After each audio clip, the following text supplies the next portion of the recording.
Les Spurs de Wembanyama ont éliminé le Thunder, champion en titre, au terme d'un match 7 épique, plutôt contrôlé avec de l'énergie, de la discipline et une maîtrise fabuleuse des notions fondamentales du jeu, comme on va voir tout de suite dans cette vidéo.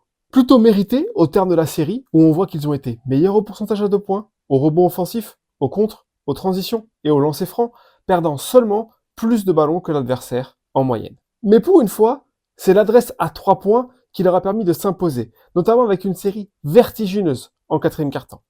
Preuve d'une confiance inébranlable, mais aussi et surtout d'une énergie folle face à un Thunder en bout de course. On l'a vu tant ils ont mis moins d'efforts en transition, qu'ils ont subi les rotations défensives des Spurs et, de manière générale, l'alien français.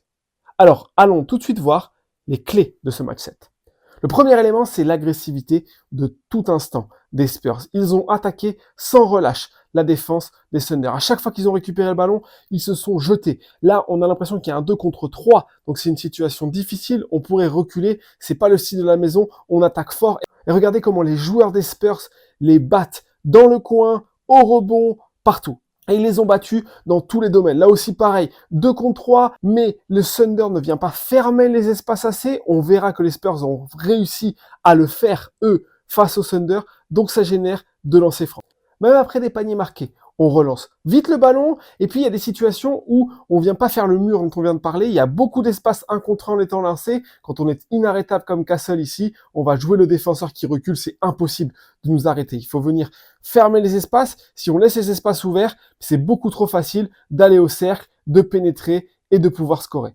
Ils ont couru dans tous les sens, ils se sont jetés en transition avec une énergie folle pour dévorer les espaces. Et puis quand vraiment le Thunder s'est replié, alors on a pu revenir en arrière pour ouvrir un tir à 3 points. Vous allez voir ici pareil. Après, j'attaque, j'ai créé un premier avantage, je réattaque, je fais venir les aides. Si jamais la défense est loin, je peux venir finir. Mais sinon, ce qui a été présent de manière plus générale des Spurs, c'est le beau jeu que l'on a connu tellement d'années avec Greg Popovich. J'ai un premier avantage, je reçois la balle, je cherche le joueur ouvert. On en a parlé avec l'Olympiakos.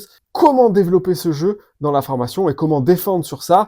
Avec le changement défensif, la transition, c'est quasiment impossible. Et on a vu qu'ils les ont battus parce qu'ils se sont repliés mieux, ils se sont battus mieux au rebond défensif. On a vu des têtes de Thunder baisser et se jeter en contre-attaque pour aller voir des paniers faciles. Ici, ça va être la même chose, vous allez voir, on va se replier en se jetant, protéger le panier, et derrière, plutôt que de baisser la tête, on enchaîne, on met derrière nous des joueurs du Thunder, on a notre avantage, et on peut avoir un panier facile.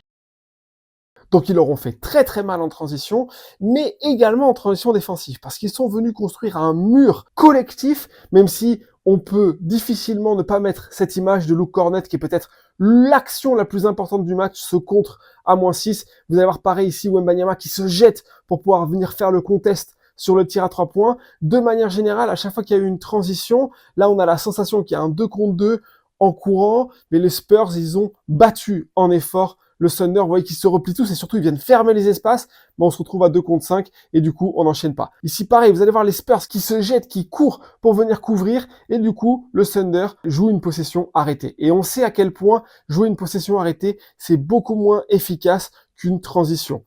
Même quand on a joué les transitions, ils n'ont pas été aussi efficaces, notamment grâce à la protection du cercle de Wembanyama, mais ce qui est plutôt marquant, c'est à quel point ces transitions, ils les ont pas jouées, tellement que ils ont perdu des ballons qu'ils ne perdent pas d'habitude, et puis en protégeant le cercle, comme ils l'ont fait ici, en venant dresser un mur pour fermer les espaces sur les transitions, ils ont forcé le Thunder à jouer sur jeu placé un nombre incalculable de fois, et donc forcément, ça leur a permis d'être plus rentables.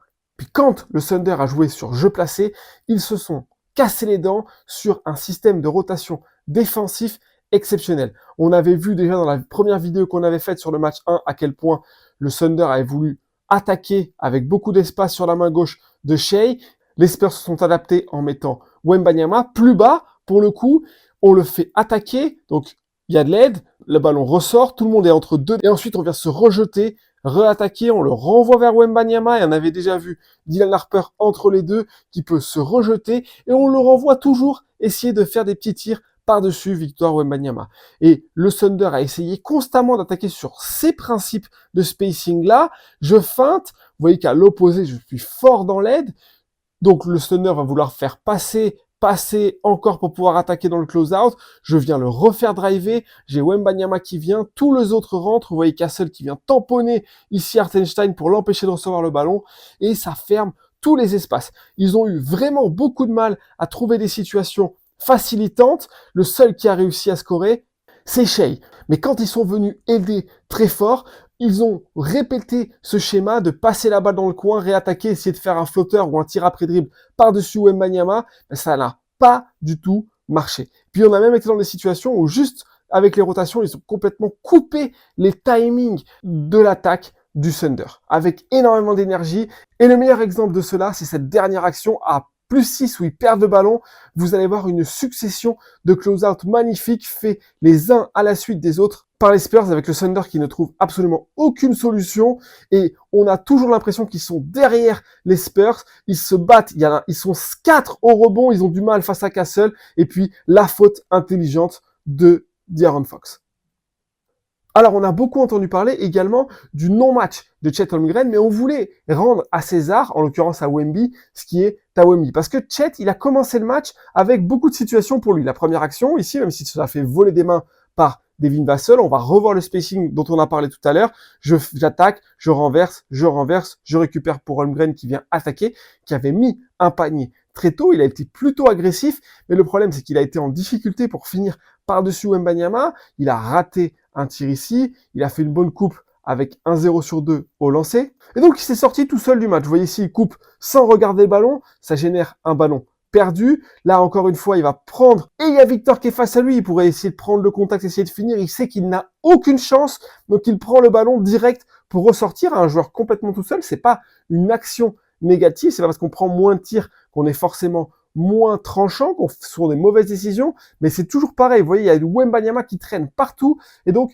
conscient qu'il va avoir du mal à l'attaquer, il s'écarte, il fait jouer les autres. On a peut-être qu'il n'a pas assez pris de décision. Ce qui est sûr, c'est que Wembanyama, il est rentré dans la tête parce que vous voyez, encore une fois en transition, il n'était pas prêt pour recevoir le ballon. Il n'y a aucune agressivité. On se jette pas comme on a pu voir les Spurs le faire. Il a essayé d'attaquer Victor Wembanyama. Ici, dans un premier temps, il refuse l'obstacle. Le ballon lui revient. Il essaye, mais il a été tellement en difficulté sur la longueur de la série et on l'a coupé très tôt du match pour le mettre à défaut, lui faire perdre confiance, qu'il s'est retrouvé à ne même pas regarder le panier et c'est plus facile de défendre quand on est à 54. Alors en attaque pour les Spurs, on va juste vous mettre un petit élément tactique, le tag sur Wembanyama. Alors qu'est-ce que c'est que le tag? C'est sur ces situations-là où, pour éviter qu'il aille seul au cercle, vous avez le joueur qui est en haut, et c'est pour ça que les Spurs l'ont positionné très haut exprès pour qu'il soit en retard, qui doit venir essayer de le contacter pour lui retarder son accès au cercle, qu'on ne puisse pas lui lancer un alley-oop.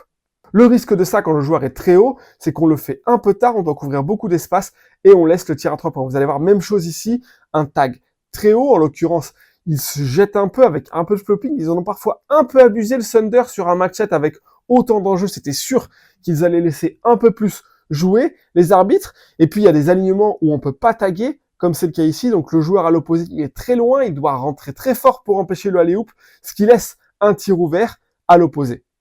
On essaie de le limiter parce que de manière générale, il a été phénoménal. Il a remporté le titre de MVP des finales de la conférence Ouest de manière totalement justifiée. D'abord, en affrontant en 1 contre 1 les joueurs plus costauds, en allant chercher son petit step back sur sa main droite, ou alors avec patience, on va le voir ici, prendre le contact, il peut pas tirer tout de suite, il pivote, équilibré, sous contrôle, tout ça c'est magnifique. Puis ensuite, step back, si jamais le défenseur il anticipe trop, il a fait la petite passe qu'on appelle à la Bellinelli chez nous, on passe pour couper derrière, pour recevoir le ballon, puis dunk presque sans effort, parce que quand il accède au panier, comme ça c'est trop facile, c'est pour ça qu'on a essayé de le repousser, qu'on a essayé de le taguer, comme on l'a vu tout à l'heure, qu'on a essayé de venir aider ici trop haut, et puis il a passé le ballon toujours pour faire un excellent match.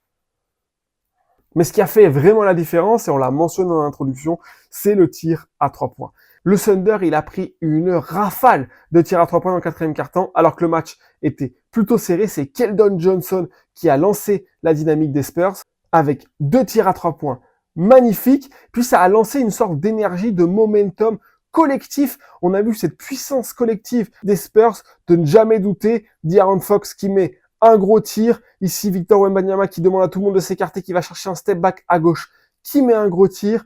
C'est pas du tout des catch and shoot comme on l'a pu voir précédemment. C'est des tirs compliqués, après dribble, après des situations où on feinte, on réattaque, on va chercher des step back. Ils ont été monstrueux pour se gagner une place en finale NBA. Face aux New York Knicks, qui leur a empêché d'avoir un premier titre cette saison, la NBA Cup. Faut pas oublier que les Knicks les avaient battus en dominant le match. Wembanyama n'était pas complètement remis de sa blessure de l'époque. La finale s'annonce passionnante et on a hâte de voir ce que ça va donner.